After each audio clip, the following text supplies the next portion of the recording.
So the main thing about her symptoms was that they were not normal. She did not complain about a headache. She was not dizzy. She was not vomiting. She was not nauseous. Okay.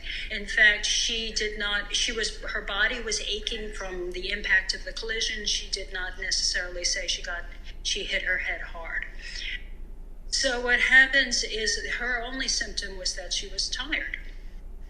And she could not wake up that time. When we brought her to the hospital, she really just could not wake up. Once she got to the hospital, they really looked at her. They realized that from the dilation of her eyeballs, her pupils, that they weren't dilating properly.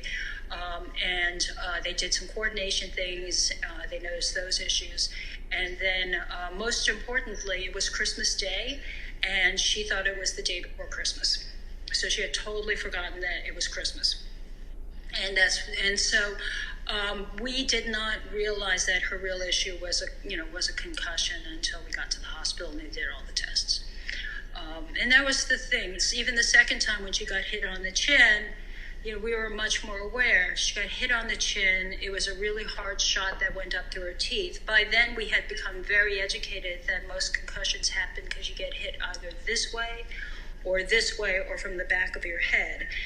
And so the minute she got hit on her chin, we watched her very carefully, and we noticed that she was totally fine. In fact, I think she might have even played out most of the rest of the game. But she suddenly got unusually tired afterwards. And that evening, she wasn't totally out of it, but she was really sleeping. And then she was kind of answering things a little slowly. And that's when we sat there and said, this is, something that happens. But once again, no headache, no vomiting, no dizziness, none of the things that most people would recognize. She was mainly sleepy. Cognitively, she was slow. So we realized once you start asking her, do some basic math, spelling, reading or whatever. Everything was going a little slower. Specifically when she had her first concussion that was a much more severe concussion, she just slept the whole time. And she was just a little slow to answer.